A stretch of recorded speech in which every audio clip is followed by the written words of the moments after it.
흡도 46%입니다. 지금까지 아나운서 박노원이었습니다. KBS 1라디오 10시 뉴스를 마칩니다. KBS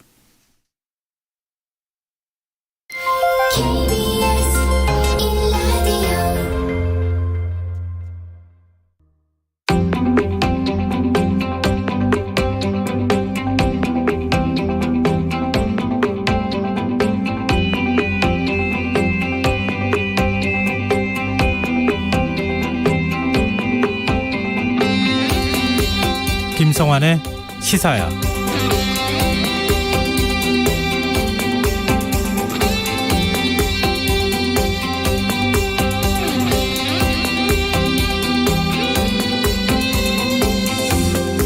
안녕하십니까. 시사평론가 김성환입니다. 20대 대선 사전투표율이 36.93%로 역대 최고치를 기록했습니다. 1,600만 명이 넘는 유권자들이 코로나19 속에서도 소중한 한 표를 행사한 건데요. 선관위의 부실 관리가 뜨거운 투표 열기에 찬물을 끼얹었다, 이런 평가가 나오고 있습니다. 기표소가 넉넉지 않아 확진 격리자들이 몇 시간씩 줄을 서서 기다리게 하는가 하면 이미 기표된 투표용지를 투표자에게 주는 일도 있었고, 지난 2차례 선거에서도 그렇게 했다고는 하나 투표용지를 쇼핑백이나 종이박스, 플라스틱 바구니에 담도록 해 비밀 선거의 원칙을 훼손했다는 비판이 나오고 있는데요. 이런 상황 어떻게 봐야 할까요? 사전투표 부실관리 논란이 더욱 씁쓸한 건 코로나19 확산에 따른 참정권 보장 문제가 수개월 전부터 제기돼 왔던 사안이기 때문일 겁니다. 실제로 선관위 측은 국회 질의 때마다 충분히 대비할 수 있다, 여러 번 시뮬레이션 했다, 이런 입장을 보여오기도 했죠. 선관위는 오늘 긴급회의를 열고 본투표 때는 확진 격리자도 일반 유권자와 같은 방식으로 투표할 수 있게 하겠다라고 밝혔는데요. 이번에도 말뿐인 대응에 그쳐서는 안 되겠죠. 선관위는 이번 논란에 대해 사과를 하면서도 결코 부정은 없다, 이렇게 이야기했다고 하는데요. 부실투표라는 비판이 어디까지 이어지느냐는 선관위의 향후 대응에 달렸다는 걸 잊어서는 안 될 겁니다. 대선을 앞둔 정치권 움직임, 잠시 뉴스에서 자세히 살펴보겠습니다. 경북 울진 산불이 나흘째 계속되고 있습니다. 당초 산림당국은 오늘 중에 불머리를 제압해 주부를 잡을 수 있을 것으로 기대했지만 짙은 안개와 지형의 험준에 진화 작업에 더 많은 시간이 걸릴 수 있다는 우려가 나오는데요. 더 깊이 있게 들여다보는 인터뷰 시간에 전문가와 관련 이야기 나눠보겠습니다. 여야의 시각으로 정치권의 움직임을 토론해보는 시간이죠. 여의도 인싸 코너도 마련되어 있으니까요. 계속해서 많은 관심 부탁드리겠습니다. 김성환의 시사에는 청취자 여러분들의 관심과 참여 기다립니다. 방송 내용과 관련해 의견 있으신 분들은 문자 보내주십시오. 당첨된 분들께는 모바일 상품권 보내드릴 텐데요. 참여하실 번호는 샵 9730이고요. 짧은 문자는 50원, 긴 문자는 100원의 이용료가 부과됩니다. 콩 게시판을 통해서도 무료로 참여하실 수 있고요. 콩 어플리케이션과 KBS 1라디오 유튜브 채널을 통해서도 저희 방송을 실시간으로 시청 또 참여하실 수 있습니다. KBS 1라디오 김성환의 시사야. 그럼 지금 시작하겠습니다.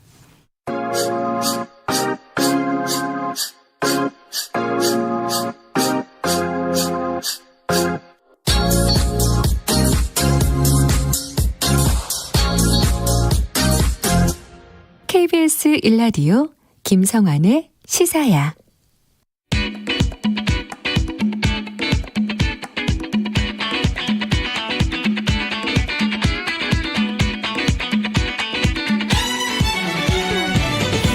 오늘 놓쳤던 뉴스 꼼꼼히 정리해드리는 뉴스야 시간입니다.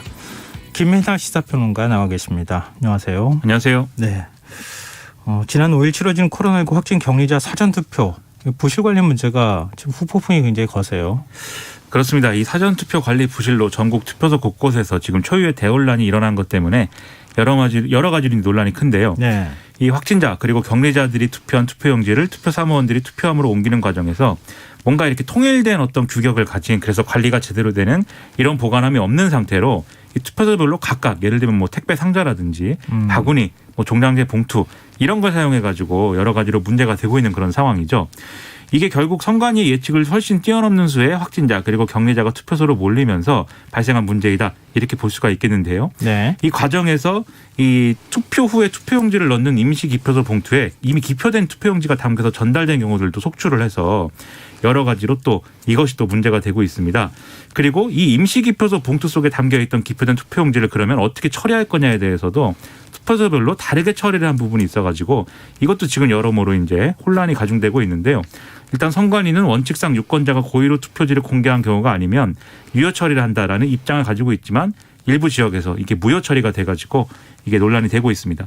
이 사전투표관리부실은 선거 이후 결과에 따라서 대선 불복 논란 이런 걸 부를 가능성도 있기 때문에 정치권에서도 굉장히 이게 뜨거운 감자가 되어 있는데요.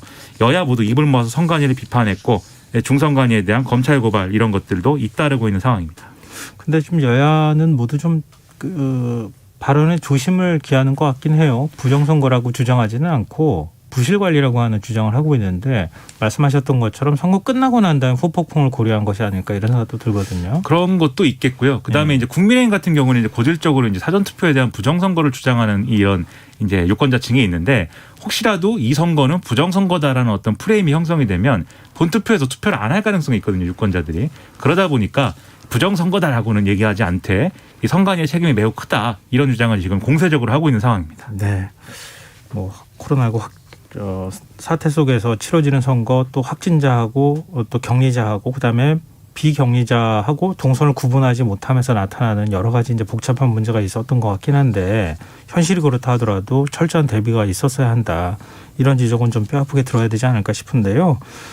국민의힘은 문재인 대통령 책임론까지 제기한 상황인데 이런 가운데 윤석열 후보가 한 발언이 논란이 되고 있어요. 그렇습니다. 서울 중구 유세에서 이 사전투표에 참여했던 확진자들에 대해서 이분들이 착하고 순진한 분들이라 그렇지 그냥 확진자가 아니라고 하면서 일반 투표소에 마스크를 쓰고 가서 투표를 하면 또 모르는 거다 이렇게 주장을 했습니다. 그러면서 확진자라고 신고하면 뭘 해주는 게 있어야 되지 확진자가 돌아다닌다고 통제를 하는 것도 아니고 마스크를 쓰고 지하철을 타고 돌아다녀도 지하철에는 문제가 없다는 거 아니냐 뭐냐 뭐 이렇게 막 얘기를 했는데 이 발언을 놓고 더불어민주당은 확진자에게 확진 사실을 숨기고 일반 투표소에 가서 투표하라고 부추긴 거나 다름이 없다라면서 이 막말에 취해서 이성의 끈을 놓아버린 거 아니냐 이렇게 또 비판을 하고 있는 상황입니다. 네, 이렇게 사전투표 부실관리 문제 나오고 난 다음에 선관위가 대선 본투표와 관련한 대책을 내놨어요. 그렇습니다. 이게 결국 이제 사전투표가 이렇게 혼란스러워진 배경에는 이 투표함은 한 투표소당 하나여야 되는데 이 확진자 및 격리자들하고 일반 투표를 하는 유권자들이 같은 시간에 이제 투표를 하게 되면서 동선은 분리해야 되는데 투표함은 하나인 상황이 벌어졌기 때문에 네. 이 투표함에 확진자와 격리자들이 직접 갈 수가 없게 돼서 그래서 이제 혼란이 벌어지는 어떤 단초가 된 거거든요. 네. 그러다 보니까 선관위는 이 본투표할 때 9일 날에는 오후 6시 이후에 이 확진자와 격리자들의 이 투표는 오후 6시 이후에 투표소에서 진행을 하고 또 확진자 격리자들이 기표용지를 투표함에 직접 넣게 하겠다. 이렇게 이제 확정을 했습니다. 만약에 오후 6시까지 일반 유권자들의 투표가 끝나지 않았을 경우에는 투표소 밖 별도 장소에서 확진자 격리자들이 대기를 해야 되겠고요. 일반 유권자들이 다 퇴장한 뒤에 입장해서 투표를 하도록 할 방침이다라는 건데요. 이 방침을 밝히면서 선관위는 다시 한번 이렇게 확진자들의 어떤 규모 예측 이런 것에 실패한 거에 대해서 대비를 하지 못했고 또 임시기표소 투표에 대한 정보 제공도 제대로 안 됐다는 점에 대해서 거듭 사과를 했습니다. 이와 더불어서 본투표일에는 경찰 7만여 명을 동원하는 등의 경비에 만전을 기하겠다 이런 대책도 내놓은 상황이고요.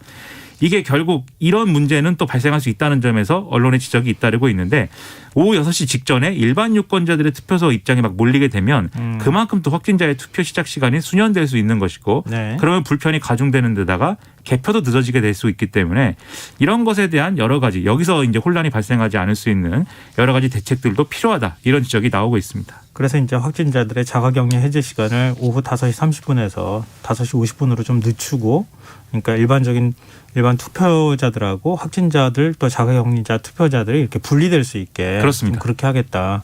근데 사전투표의 경우에는 그냥 한꺼번에 같이 몰려서 투표를 했던 거잖아요. 그렇습니다. 그러면서 여러 혼란이 발생했다 이런 건데 이번에는 좀 확실하게 좀 분리해서 혼란이 좀 없었으면 좋겠습니다. 이게 매우 중요한 문제니까 민주주의에 있어서.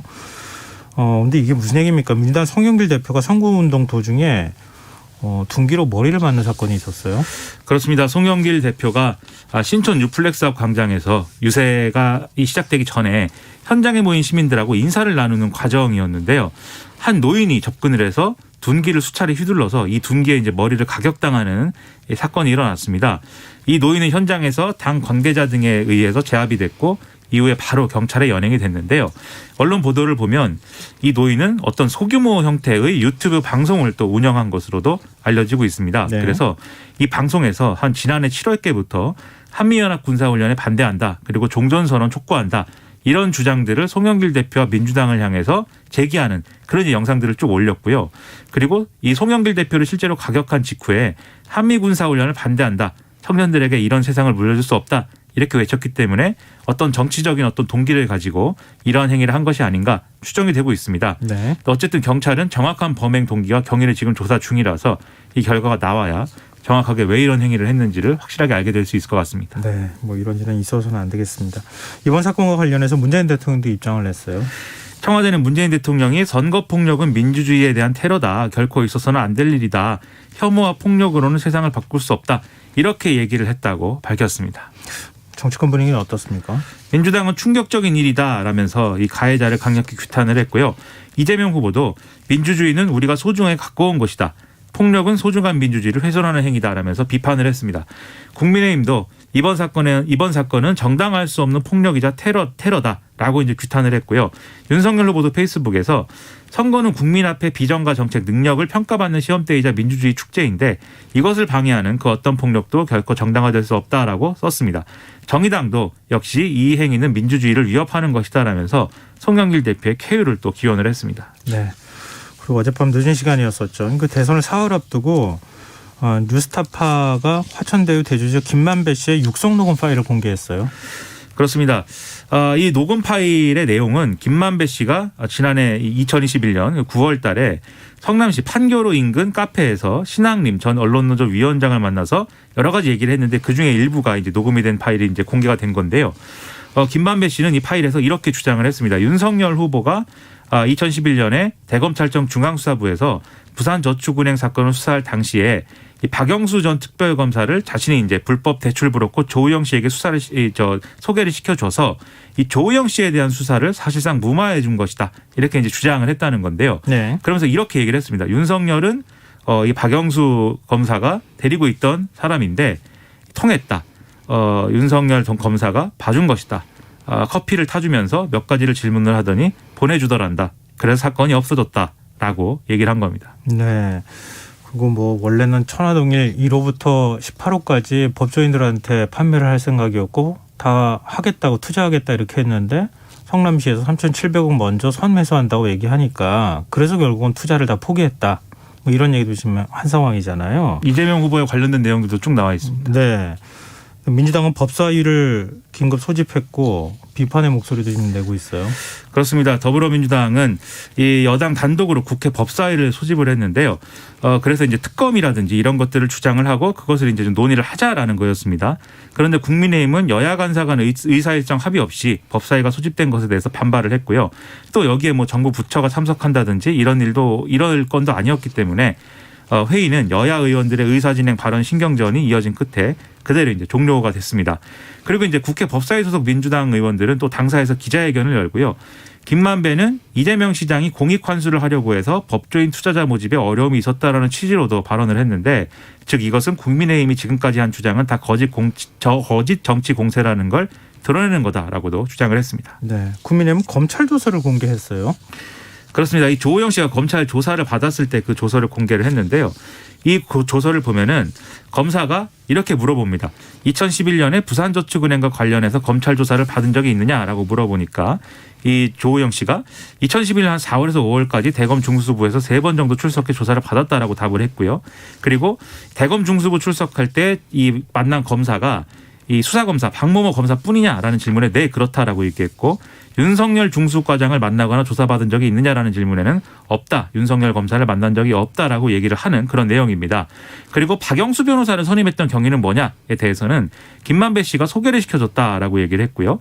김만배 씨가 뭐 수사 진행 상황을 알아봐 주거나 검사와 접촉한 일이 있느냐라는 질문에도 아니요 없다라고 진술을 한 걸로 돼 있습니다. 네, 박영수 전 특검도 입장을 냈죠.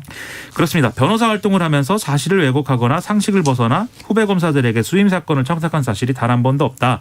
그리고 이 사건을 검찰에 청탁할 하등의 이유도 없다라고 주장을 했는데요. 당시에 조우영 씨 관련 사건은 불법 대출의 당사자가 아니고 타인의 돈 거래에 관여한 참고인 신분 사건이었기 때문에 당시에 이걸 맡았던 법무부인 입장에서도 불법 대출 안선 사건 관련 여부를 알지 못했다라는 내용이었습니다. 그리고 검찰 관행상 특수수사를 진행할 때 내부 통제 시스템도 있고 단계별로 이런 부당한 개입을 차단하고 있기 때문에 이런 일은 불가능하다라고 주장을 했습니다. 네. 근데 얼마 전에 JTBC가 남욱 변호사의 그 검찰 조서 작성했을 때 검찰에 가서 조사받았던 내용에 그때 커피를 언급하는 내용도 나왔었잖아요. 그렇습니다. 남욱 변호사가 검찰 조사를 받을 때 김만배 씨 등에게 이제 들은 얘기인 것인지 예. 조호영 씨가 이 불법 브로커인 조호영 씨가 당시에 두 번째 수사를 받으러 갔을 때 커피 한 잔 마시고 이 쉽게 조사를 받고 풀려났다라는 얘기를 하더라. 이런 얘기를 했고요. 또 당시 JTBC 보도를 보면은 조호영 씨의 지인과 그 같은 사무실에서 일하고 있는 지인이라든가 또 친척이 있습니다. 이모 씨라고. 이 사람들에게도 마치 무영당처럼 첫 번째 조사 받을 때는 너무 힘들고 긴장을 많이 했는데 두 번째 조사를 받으러 갔을 때는 커피 한 잔 마시고 나왔다. 계속 커피 얘기를 하는 그런 대목들이 자꾸 나오기 때문에 이 김만배 씨 발언도 같은 맥락에서 이제 볼 수 있는 발언이다라고 평가를 할 수가 있는 거죠. 네, 계속 뭐 특검 도입해야 된다 이렇게 얘기가 나오고 있어서 근데 뭐 지금 여야 간의 입장이 일치가 되지 않고 있는 상황이어서 하여튼 대선이 끝나도 이게 논란이 계속되지 않을까 그런 생각이 드네요. 그렇습니다. 대선이 끝나도 대장동은 끝나지 않는 것 같습니다. 네, 알겠습니다. 오늘 뉴스 여기까지 하겠습니다. 지금까지 김민하 시사평론가였습니다. 고맙습니다. 고맙습니다.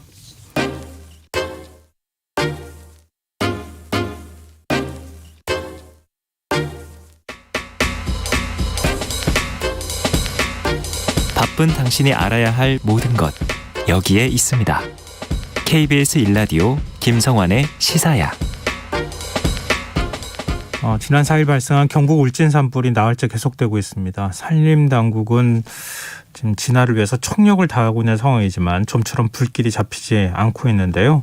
이 산불이 길어지면서 점점 피해도 커지고 있는 상황 속에서 진화 작업이 어려운 이유, 또 전국적으로 대형 산불이 잇따르는 원인에 대해 서울시립대 소방방재학과 이영주 교수 연결해서 말씀 나눠보도록 하겠습니다. 교수님 안녕하십니까? 네, 안녕하십니까. 네, 일단 현재 상황부터 먼저 좀 살펴보았으면 좋겠는데요. 지금 화재 진화가 어느 지역에서 얼마나 진행되고 있습니까?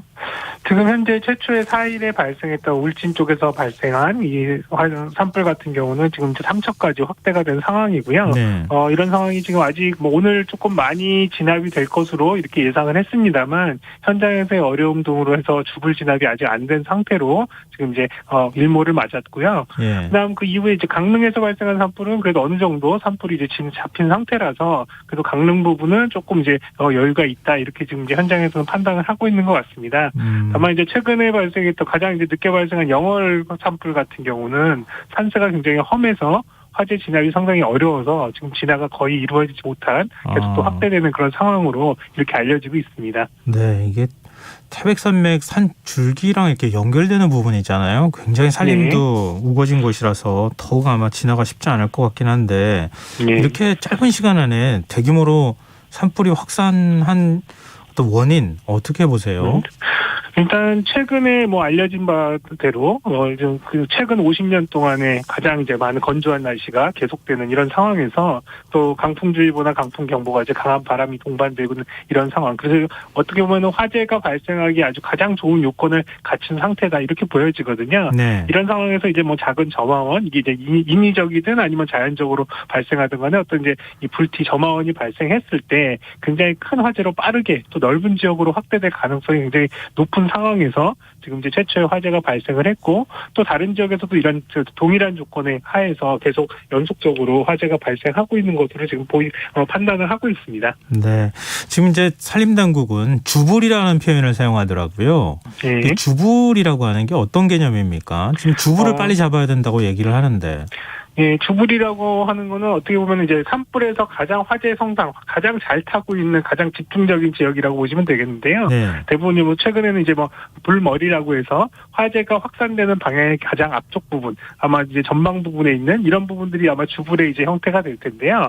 사실은 가장 강한 화재가 어느 정도 꺾인다고 한다면 그 지역의 인근으로의 확산세라든지 이런 부분들이 상당히 이제 축소되기 때문에 주불 진압 자체가 어떤 산불 진압의 성패를 가르는 굉장히 중요한 요인으로 볼 수 있겠습니다. 네, 이 대형 산불 진화 작업은 어떤 방식으로 진행되는지도 좀 궁금한데요. 자, 아무래도 이 사람이 들어가서 진화하는데 좀 한계가 있을 것 같고 좀 헬기를 주로 이용해서 진화 작업을 하는 거죠.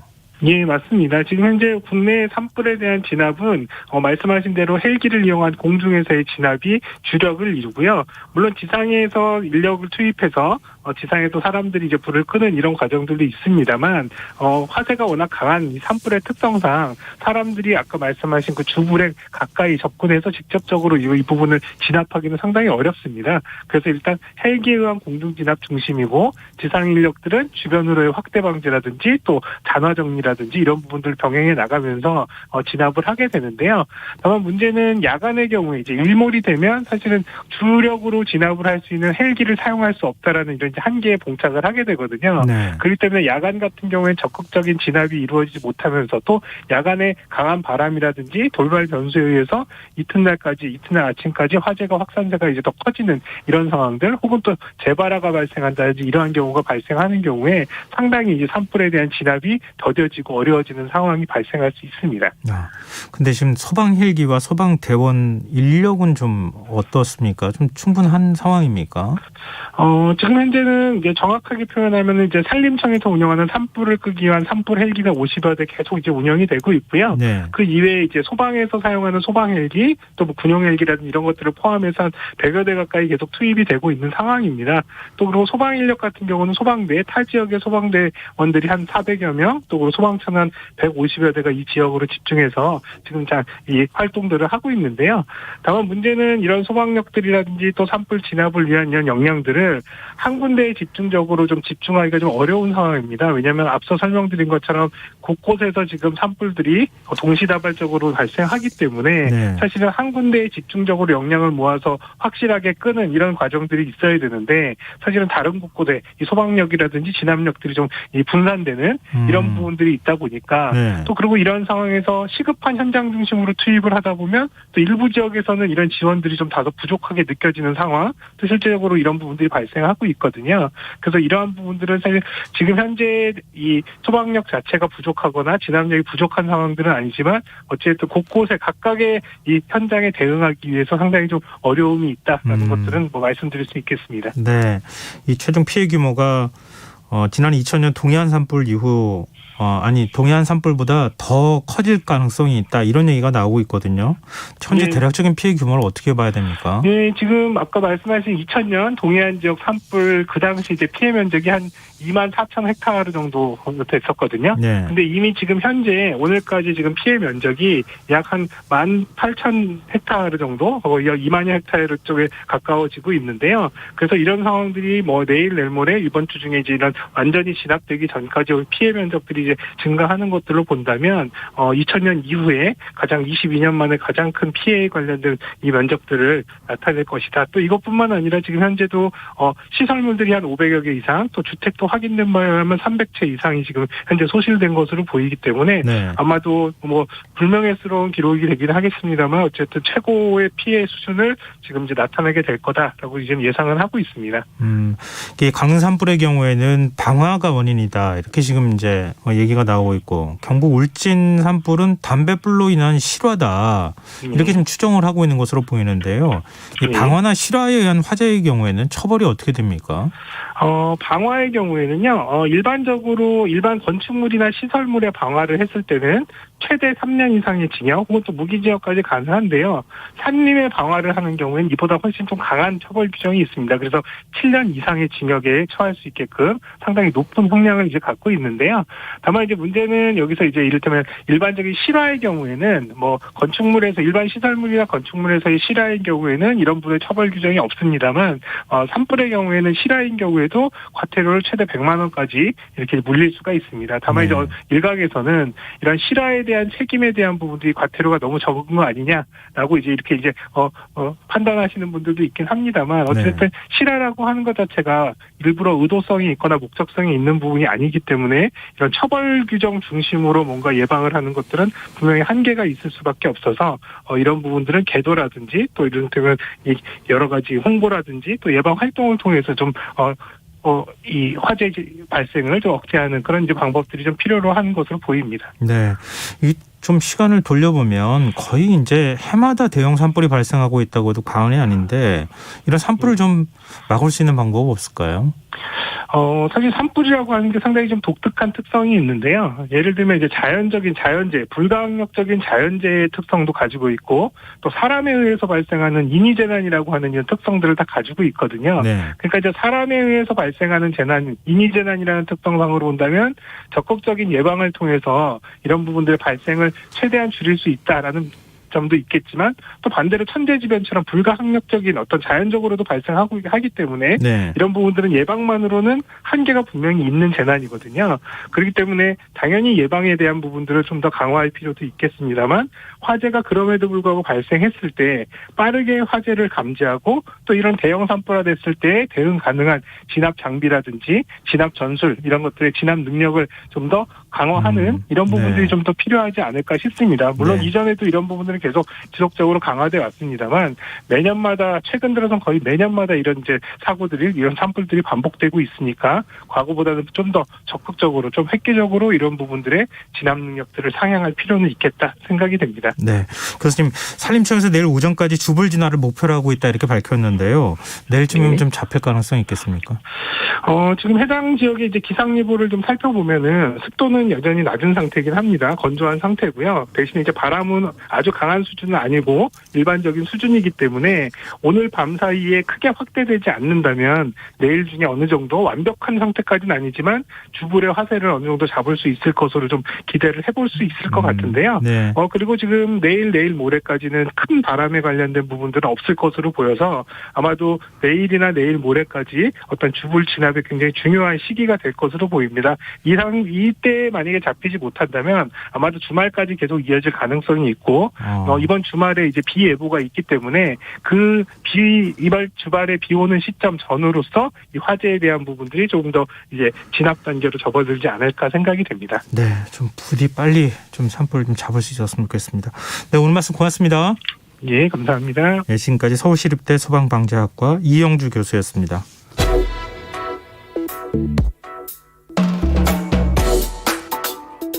더 나은 내일을 준비하는 시간 KBS 1라디오 김성환의 시사야.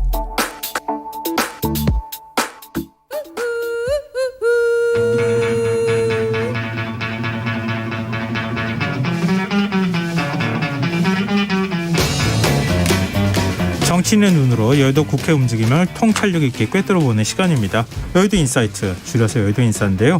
늘 저희와 함께 하시는 두 분입니다. 민주당 신경민 전 의원 자리하셨습니다. 안녕하세요. 네, 안녕하세요. 신경민입니다. 국민의힘 선대위 상임공보특보단장인 김경진 전 의원 나오셨습니다. 안녕하세요. 안녕하세요. 김경진입니다. 네, 이제 정말 오늘 밤 지나고 나면 이틀밖에 시간이 안 남았습니다. 그러네요. 두 분 다 조마조마하신 줄 알고 지금 선거 결과를 지켜보실 것 같은데요.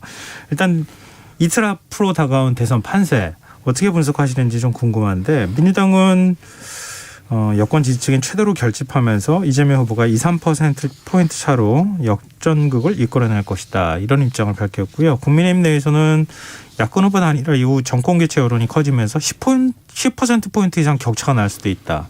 이런 주장까지 하고 있는 것으로 알고 있습니다. 두 분 어떻게 판세 분석하고 계십니까? 되게 이제 임박해지면은요. 네. 어느 대선이나 총선도 비슷하죠. 되게 그 대외용 여론조사가 있고 예. 진짜 내부용이 있습니다. 대외용 여론조사라고 하기에는 그렇잖아요. 대외용으로. 대외용 여론조사는 되게 이제 언론에다가 설명을 이제 전략이나 책임 있는 사람이 얘기하는 거하고 후보에게 보여줘요. 그냥 진다는 여론조사를 후보에게 알려주면 후보가 기가 꺾이거든요. 그렇죠. 예. 그러니까 대외용 여론조사를 약간 손을 보든지 그래가지고 이긴다고 얘기를 하면서 후보를 정말 고무 격려하는 거죠. 네네. 그리고 진짜 핵심 내부용 네. 이런 것들이 있어요. 진짜 핵심 내부용을 말씀해 주시면 안 될까요? 물론 이제 듣는 얘기는 있죠. 진짜 내부용이라고 하면서 듣는 얘기는 있는데 되게 골든 크로스를 얘기하는 사람이 지는 쪽입니다. 아, 지는 그걸, 쪽이 골든크로스를 지는 얘기합니까? 쪽이 골든 당연히 우리도 당연히, 이긴다 이렇게 우리도 얘기하려고. 곧 이긴다 뭐 네. 이렇게 얘기를 하죠. 그래서 네. 진짜 내부용이 뭘까를 아는 사람은 당내에서도 몇 사람 안 되죠. 네. 그러니까 이제 지금 이렇게 뭐 얘기하고 하는 건 대충 대외용을 지금 그 언론에서 해가지고 금방 앵커께서도 말씀하시는 건 양당이 대외용으로 얘기하는 것을 얘기하는 겁니다. 알겠습니다. 예. 그러니까 지금 진짜 내부용은 사실은 뭐 잘 모르는데 듣는 게 있죠.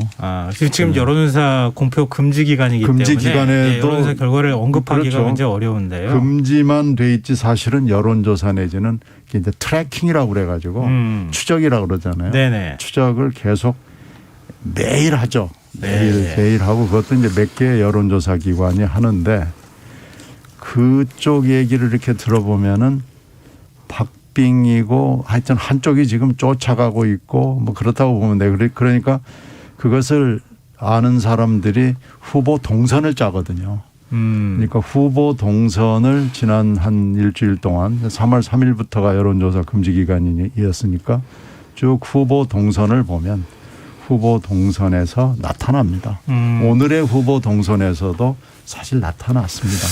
지금 신경민 의원께서는 아리송하게 얘기하시면서도 약간 이기는 것 같이도 얘기하시고 좀 그런데 예, 지금 우리 김경진 전 의원 어떻게 보십니까?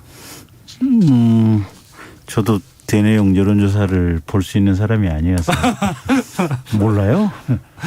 아무것도 몰라요. 네. 근데 이제 시청자 이제 이 방송을 듣는 청취자 여러분들께 이제 스스로 판단해 볼 수 있는 자료를 몇 가지 드릴 수 있는데, 네. 그러니까 이제 정권 교체에 대한 지수가 얼마나 되는지 이제 이 부분 하나 좀 보셔야 되고요. 네. 그건 뭐 대략 알고 있는 수치들일 것 같고, 요새 이제 유튜브를 보면 이제 우리 후보님은 성내령 TV, 그 다음에 저쪽은 이재명 TV, 네. 이제 각각의 후보님들이 이제 전국의 모든 데를 훑고 다니면서 유세를 하세요. 네. 그러면 이제 최근에 그러니까 이렇게 떨어져 있지 않는 하루나 이틀 상간에 가령 경기도 광주에서 똑같이 유세를 했다. 네. 또는 뭐 서울 광진구에서 유세를 했다. 그러면 비슷한 시간대에 비슷한 장소에서 유세를 할 때 사람들이 얼마만큼 모여 있고 거기서 얼마만큼 모인 사람들이 뜨거운가. 요거를 대략 하나 보시면 그것도 이제 리트머스 시험지가 하나 될 네. 거고요. 그 다음에 후보님들 표정을 한번 보시면 그거는 어려울 것 후보님 같은데. 표정도 또 하나의 리트머스 시험지에 보면 그래서 그런 유튜브에 워낙 지금 전국적으로 유세 영상들이 많이 남겨져 있으니까 예. 모인 숫자 그 사람들의 열기 예. 이런 것들 보시면 어느 정도 감이 있으실 거예요.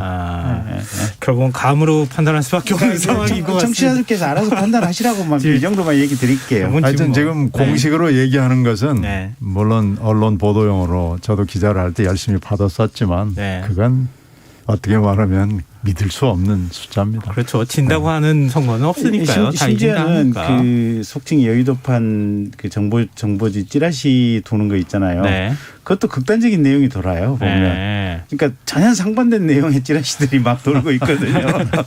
지금은 아무것도 믿을 게 없다. 오로지 유권자 자신을 믿어야 되는 상황이다. 그렇죠. 유권자의 시간이다. 그러니까 그런 이렇게 봐야 점에서는 될것 지금 같습니다. 우리가 블랙아웃 기간, 여론조사 공표 금지 기간을 일주일 두고 있는데 네. 이거 사실은 없어져야 됩니다. 미국 같은 그렇죠. 경우에 이제 땅덩어리도 크지만요. 네. 투표하고 있는데도 여론조사가 나와요.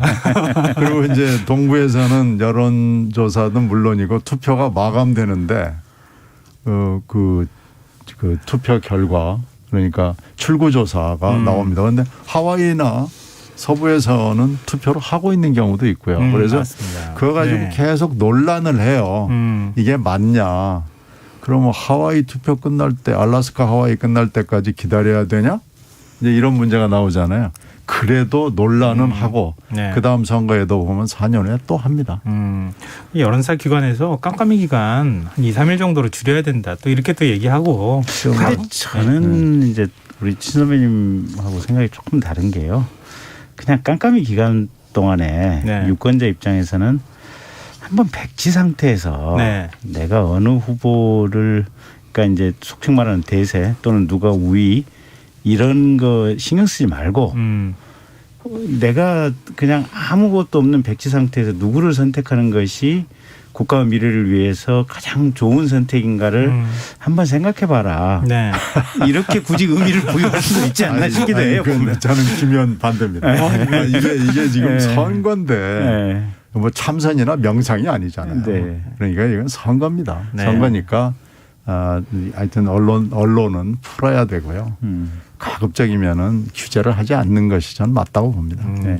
그 대신 신뢰받는 여론조사는 그렇죠. 그건 이제 네. 신뢰는 검증해서 네. 문제가 생기거나 이상한 데는 정말 철퇴를 내려야죠.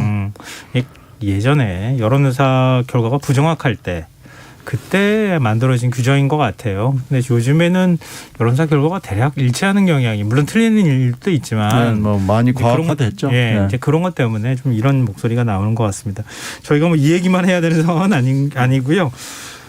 지금 그 선관위가 사전 투표죠. 그러니까 4일, 5일 실시가 됐는데 특히 이제 5일 자가격리자 확진자 투표를 하지 않았습니까? 그때 이제 투표 관리를 너무 부실하게 한 거 아니냐 이런 비판의 목소리가 있는데요.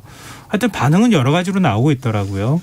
지금 국민의힘과 민주당은 어떤 그 판단을 하시는지 말씀을 좀 듣고 싶습니다. 이건 양당이 차이가 날 수가 없는 거죠. 네. 이건 정말 어처구니 없는 짓을 선관위가 한 거고요. 예. 더군다나 지금 첫날 나왔던 그 신사동 문제, 그 기표 용지가 돌아다녔던 거, 그것도 문제지만 부천에서 있었던 일 같은 것은 관외로 나가는 투표 용지를 사무국장 방에다 보관하면서 CCTV를 가렸다는 거 아니에요? 이런 정도로 선관위가 관리를 했다 그러면은요. 이거 만약에 1% 차이로 당락이 갈렸다고 보십시오. 그렇죠. 지는 후보가 이거 그렇죠. 승복하겠습니까? 만약에 뭐 10%, 20%라 그러면은 문제가 없지만 1, 2%라 그러면 1%라고 해도 44만 표 정도인데 1, 2% 차이 나면은 승복 안 합니다. 이건 경위를 쭉 들어보면은 더군다나 뭐 설명이라고 하는 것도 보면 뭐 선관위원장이 비상근이다 그러는데 아니 그래 비상근이라고 이제 법적 지위는 그렇다 치지만 네. 이게 우리나라 의전서열로 10위 안에 들어갑니다. 선관위원장. 네. 그리고 대법관 중에서 하고요. 선관위라는 게 전국에 이제 뭐 선관위가 굉장히 조직이 많은 전국 조직이긴 하지만 선관위가 그 조직을 다 총괄을 해야 되고 그 일을 실제 하는 선발의 사람들은 물론 이제 그 말하자면은 그 동사무소 직원까지 포함을 해서 네네. 대개 이제 일선 행정 직원들을 쓰죠. 그건 맞지만 예. 이번에 선관위원들이나 선관위가 2월 달에 국회에 와가지고 걱정하지 마라 그랬거든요. 그리고 우리가 이미 다 준비하고 있다. 다 했고 예. 우리가 지난 총선도 했고 예. 4.7 재보궐도 했고 그 아무 문제 없다고 그랬습니다. 그때 이 똑같은 지금 얘기를 했거든요. 이런 문제가 생기면 어떡할래? 그랬더니 이거 아무 문제 없습니다. 그랬으면 시뮬레이션을 해서 철저하게 했어야죠. 이번에 뭐 30%가 넘게 나왔는 걸 몰랐다 어쩌고 그러는데 그건 변명이 되질 않습니다. 그래서 이건 누군가 책임을 져야 되고요. 뭐 비상근이라는 핑계를 대는 것은 정말 어처구니가 없는 얘기입니다. 지금 이제 국민의힘에서 문재인 대통령 책임론까지 거론하고 있고 김경원 원내대표는 사실상 불공정 선거 관리를 주장한 것이다 이런 주장까지 했거든요. 김경진 의원께서는 어떻게 보십니까? 일단 저 개인적으로는 이게 체계적이고 조직적인 부정선거가 있다고는 생각하지 않아요. 근데 문제는 선관위가 이런 식으로 군기가 빠져 있고 업무 태만에 가까운 이런 직무를 해온 것에 대해서는 반드시 책임을 져야 된다. 특히 신경민 선배님 부천 선관위 같은 경우는 네. 당장에 거기 부천 선관위 사무국장 경질해야 되고 징계위원회 회부해야 돼요. 그다음에 이 지금 중앙선관위 사무국장이나 사무처장 같은 분들도 이 사태가 내일 모레 지금 9일날 선거 치르고 나서는 네. 신속하게 이분들도 경질해야 된다고 생각을 해요. 그래서 세상에 선거 관리를 이런 식으로 허술하게 그리고 국회에서 우려에 가득 차서 문제 제기를 했는데도 자신들의 잘못된 판단을 가지고 우기다가 결과적으로 이렇게 일을 그르쳤고 네. 그르친 것에 대해서 비판을 하는데도 전혀 초창기에는 뭐 법과 규정대로 했다고 그냥 뻣뻣하게 버티고 있었고 세상에 공무원들이 이런 공무원들이 어디 있어요. 그렇잖아요. 뭐 두 분 다 굉장히 비판적으로 말씀해 주셨는데요. 일단 이제 본투표일은 오후 6시부터 7시 30분까지 아예 이제 비격리자하고 그 지금 이제 확진자, 자가격리자하고는 완전히 분리하는 동선을 만들고 투표함에 직접 용지를 넣는 방식으로 투표 방식 바꾸겠다 이렇게 얘기를 하고 있으니까요. 혼선을 막을 수 있을지 좀 저희가 지켜보면 어떨까 싶고요. 이거는 정말 중요한 의미가 있는 것 같아서 안 여쭤볼 수가 없는데 20대 대통령 선거 지금 사전 투표율이 역대 최고를 기록했습니다. 이 사실 중앙선관위가 유권자 의식 조사를 선거 때마다 하잖아요. 근데 사전 투표 할 거냐 이렇게 물었을 때 27% 조금 넘는 분들이 사전 그렇죠. 투표하겠다고 얘기했거든요. 근데 실제로는 10% 가량이 더 높게 나왔어요. 이거 어떻게 해석을 하면 좋습니까? 실제 본투표율까지도 이렇게 연결이 될 수 있겠습니까? 그렇다고 봐야죠. 본투표율도 상당히 높게 나올 네. 것이다. 그러니까 우선 사전투표 제도에 대해서 인식의 지평이 많이 넓어졌고 예. 그래서 국민들이 가면 갈수록 사전투표를 활용하는 어떻게 보면 가능성이 훨씬 많아졌다. 네. 그래서 매번 거의 18년 지방선거 빼놓고는 매번 선거 때마다 사전투표율이 꾸준히 높아져 왔고요. 이제 그런 흐름 속에 있고 그다음에 이번 대선 자체가 어쨌든 매우 강하게 부딪히는 지점이 있기 때문에 네. 양 진영 공이 지금 서로 간에 이제 어떤 강한 대립의 지점에서 국민들 역시 분명한 판단을 하고 싶어 하는 경향이 있는 것 같아요. 그러면서 사전투표율이 이렇게 높아졌고 전체 투표율도 제가 볼 땐 80% 넘어갈 확률이 매우 높은 것 같아요. 80% 넘을 것이다. 네. 그럴수록 사실 민심을 파악하기가 굉장히 어려운 선거가 될 것 같은데. 아니요. 그러니까 80% 넘어가는 거는 민심이 나중에 결과로 뚜껑을 까보면 명확해지는 거죠. 오히려 더 명확하게 나올 것이다. 그러니까 최종적으로 결론을 보면 국민들이 어떤 판단을 내렸느냐. 그렇죠. 네, 그냥 제가 말씀드린 건 뭐냐면은 지금 어떤 민심을 국민들이 표출하고 있는지를 파악하기가 매우 어려운 거 아니냐. 거꾸로 얘기하면. 아까 1번 질문에서 답을 드렸잖아요. 네. 볼 수 있는 엿볼 수 있는 창이 몇 개 있다고. 네. 신규민 의원께서 어떻게 보십니까? 투표율은 높을 거예요.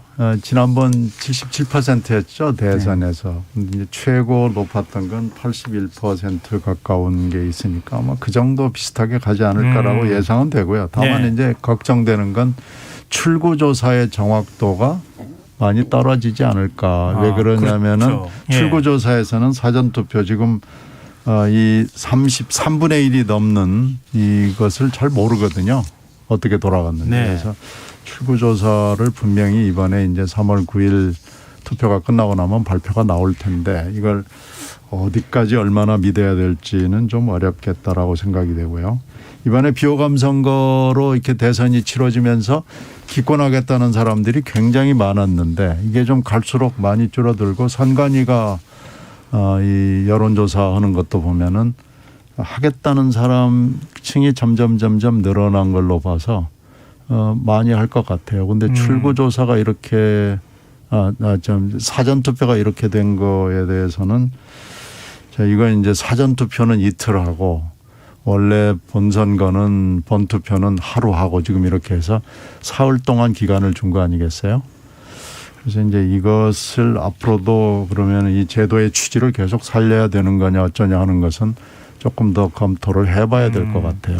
그래서 들리는 얘기로는 지금 사전투표의 경우에는 출구조사를 못하니까 여론조사 샘플을 키워가지고 사전투표 때 어떤 후보를 지지를 했는지를 조사하고 본투표일 날 출구 조사한 거랑 합치는 뭐 이런 방식들까지 지금 뭐 고민하고 지금 있다. 뭐 보정을 이런 얘기가 있더라고요. 하겠다라고 여론조사 회사들마다 얘기들을 하는 건 저도 들었습니다. 그런데 네네. 그게 보정이 얼마나 될 수 있을지. 이렇게 되면 만약에 정확도를 높이기 위해서는 현재 사전투표에는 출구조사를 하지 못하도록 돼 있는데 네. 이것도 어느 순간에 가서는 꼭 이렇게 해야 되느냐라는 문제 제기가 될 것 같아요. 이번에 네. 한번 이걸 주의 깊게 봐야 될 대목입니다. 네. 근데 지역별 투표율에 좀 편차가 있는 문제에 대해서는 특히 이제 호남 지역 투표율이 상당히 높게 나왔어요. 50% 정도 나온 지역도 있는데 전남 같은 경우나 이런 경우에는 그러니까 이렇게 호남 지역의 투표율이 높은 걸 이전의 사전 투표율도 호남 지역은 항상 높게 나온 건 사실이지만 이게 어떤 메시지가 있다고 보십니까, 두 분은? 일단은 윤석열 안철수 단일화에 따라서 네. 민주당이나 이재명 후보를 도와줘야겠다고 하는 호남의 민심이 일단 결집을 했다. 이렇게 좀 읽어야 될 것 같고요. 예. 근데 이제 이재명을 찍는 호남의 민심이 결집을 하면서 호남 내부에서도 윤석열을 찍어야 된다고 하는 민심도 또 결집을 한 것 같아요, 동시에. 예. 그래서 이 결집의 에스컬레이터가 되면서 아마 투표율이 대단히 높아진 것이 아닌가 싶고, 영남 쪽은 과거에 비해서는 이제 상대적으로 뭐 어쨌든 이 절대 수치로 보면 사전 투표율이 높아진 거지만, 네. 이번에는 이제 전국 안에서 사전 투표율이 낮은 거 아니에요, 보면. 이거는 그쪽에 이제 보수 쪽에서는 한동안 이게 선거 부정론이 어느 정도 좀 있었고, 네. 그와 관련해서 당일 투표를 좀 하려고 하는 경향들이 있어서 좀 투표율이 낮은 것이 아닌가. 그래서 아마 최종적으로 가면 각 지역의 투표율은 영남이나 호남이나 비슷해지지 않을까 이렇게 추정을 해봅니다. 네. 신경민 의원님께서 대충 비슷한 생각을 하는데요. 네. 호남 지역은 원래 높았고 호남 지역이 이번에 특히 50%를 넘겼다는 건 주목해 봐야죠. 그런데 양측이 결집을 물론 하지만 아무래도 이재명 결집률이 많이 반영이 된 거 아닌가. 뭐 그렇게 볼 수밖에 없는 거죠. 네. 윤석열 지지자들이 호남에서 야 나가야 된다 뭐 이런 게 뭐 없지는 않겠지만 그렇게 셀까 하는데 그건 좀 제가 이상하게 약간 의문을 갖고 봅니다. 네, 이번 선거도 여러모로 하여튼 선거 끝나고 난 다음에도 분석할 게 좀 많을 것 같습니다. 지금 여러분께서는 KBS 1라디오 김성환의 시사와 함께하고 계십니다. 여의도 인싸 국민의힘 선대위 김경진 상임공보특보단장, 민주당 신경민 전 의원과 함께하고 있습니다. 근데 이게 대선 막판 변수가 될지는 모르겠는데요. 일단 그 대선을 한 사흘도 안 남긴 상황에서 뉴스타파를 통해 화천대유 대주주 김만배 씨가 2011년 부산저축은행 사건 당시에 국민의힘 윤석열 후보를 통해서 사건을 해결했다. 이런 내용의 녹취록이 공개가 됐습니다. 일찍 육성 녹음이 공개가 됐기 때문에 조금 이전하고는 좀 다른 양상인데요. 이 보도에 대해서 두 분은 어떻게 보시는지 말씀을 좀 듣고 싶습니다. 김경진 의원님께서 먼저 말씀해 주시죠. 일단 이게 가령 뭐 김만배 씨하고 박영수 변호사 사이의 녹취록이라든지 이제 녹음 파일이라든지 또는 윤석열 후보가 직접 당사자인 녹음 파일이다 이러면 의미가 있겠죠. 네. 근데 문제는 지금 김만배 씨하고 언론노조 위원장을 했던 신모 씨하고 두 분 사이에 지금 이게 녹음 파일이란 말이에요. 네. 그리고 녹음 파일의 시점도 사실은 김만배 씨가 화천대유라든지 이 대장동의 핵심이고 이런 대장동 관련한 부정이득을 취득한 가장 주범이다. 이 얘기가 보도를 통해서 나왔고 네. 그다음에 김만배 씨가 언론사에서 퇴사한 이후의 시점인 작년 9월 달에 만들어진 녹취 파일이거든요. 거기다 대화 상대방인 신모 씨는 민주당의 비례대표 공천까지 지난번에 신청했었던 사람이기 때문에 네. 이건 녹취록이라기보다도 두 사람이 짜고 만든 대본 아니냐. 짜고 만든 대본이다. 뭐 일단 이런 의문이 가능할 것 같고 예. 오늘 아마 저희 당에서 관련자를 조사한 아마 진술 조서가 공개가 된 걸로 알고 있어요. 네네. 그 진술 조서에 보면 무슨 커피를 타준 검사는 무슨 박모 검사다. 뭐 그 건과 관련해서 청탁이 있었느냐 전혀 없었다. 이런 내용들이 소상하게 조사된 진술 조서가 아마 공개가 됐다고 이제 됐으니까 그 내용을 읽어 보시면 되고요. 이게 기본적으로 우리 후보가 얘기했듯이 대장동은 지금 2015년 사건 아닙니까? 네. 그래서 2015년도에 성남시장과 성남시 도시개발공사 그리고 성남시 도시개발공사에서 돌아가신 그 유한기 씨라든지 뭐 김문기 씨라든지 또 지금 구속되어 있는 유동규 씨라든지 이런 분들이 당시에 성남시장이던 이재명 시장과 연결돼서 한 일이고 윤석열 후보는 그때 국정원 댓글 사건 수사하다가 좌천돼 가지고 대구 지방에 있는 검찰청으로 좌천돼서 있었잖아요. 네. 근데 윤석열 후보가 무슨 성남시장도 아니고 무슨 경기도지사도 아닌데 이 녹취록을 가지고 무슨 대장동 사건의 몸통이니라고 하면서 이재명 후보가 계속해서 지금 얘기를 해대고 있는데 거의 최후의 발악을 하고 있다. 뭐 이렇게 보이는 상황인 것 같습니다. 네. 신경민 의원 생각은 조금 다르실 것 같은데. 네. 저는 사실 뭐 이 대장동 문제를 굉장히 자세히 들여다봤습니다. 제가 이낙연 캠프에 있으면서 잘 들여다봤는데 이제 김만배 씨 이게 어떻게 되냐면요. 8월 30일 날일 거예요. 제 기억이 맞다면 8월 30일에 경제신문이라는 인터넷 매체에서 최초로 보도가 됐고 네. 9월 13일인가 조선일보가 훨씬 더 자세하게 보도를 했고요. 이제 그 직후에 김만배 씨가 이제 회사를 그만두고 또 돌아다니면서 언론 플레이를 굉장히 할 때예요. 네. 아마 이게 그때쯤 나온 것 같은데 이게 이제 뉴스타파에 보도가 된 이후에 언론도 보도를 하는 언론과 보도를 하지 않는 언론으로 양갈래로 갈라졌습니다. 그러니까 이제 이게 언론 보도상으로도 한쪽은 믿음을 주고 한쪽은 믿음을 주지 않고 이러거든요. 결국은 그냥 이게 언론의 그 시장에 내놓고 국민들한테 판단을 해보라라고 하는 수밖에 없을 거예요. 이 김만배라는 사람이 지금 현재도 어디까지가 진실이고 어디까지가 아닌지를 잘 알 수 없는 상황이기 때문에 이건 그냥 들어보고 국민들이 판단을 하는 수밖에 없습니다. 네, 알겠습니다. 두 분 의견 뭐 듣는 것으로 이번 논쟁은 마무리하면 어떨까 싶고요. 내일 밤이면 22일간의 공식 선거운동이 끝나는데요. 이재명 후보는 광화문 광장에서, 윤석열 후보는 서울시청 광장에서 마지막 유세를 펼친다고 하거든요. 두 분께 한 30초씩만 시간 드릴게요. 여기는 어떤 의미가 좀 담겨 있는 겁니까? 김경진 의원. 신경민 의원. 제가 먼저 말씀을 드리면 이건 이제 대부분의 경우에 서울에서 마무리를 하는 게 지금까지의 공식적인 대개 수순이었고요. 네. 예외는 물론 있습니다. 문재인 후보 경우에는 부산으로 서울에서 하고 부산에 내려가서 마무리를 한 경우는 있었지만 대부분의 경우에는 대개 광화문 근처에서 마무리를 많이 해왔고요. 네. 또다는 이제 이재명 후보의 메시지는 촛불이 있었던 곳이다라는 것을 국민들 그리고 특히 수도권의 시민들에게 얘기를 하는 겁니다. 네. 김경진 의원. 이 대한민국의 한 복판인 서울시청 광장에서 이제 마지막 이제 민심 투어를 정리하겠다는 거고요.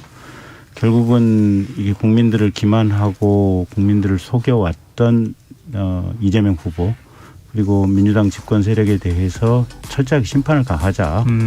그리고 제대로 된 국가를 만들자. 그런 의미가 담겨 있다고 보시면 될 것 같습니다. 네, 알겠습니다.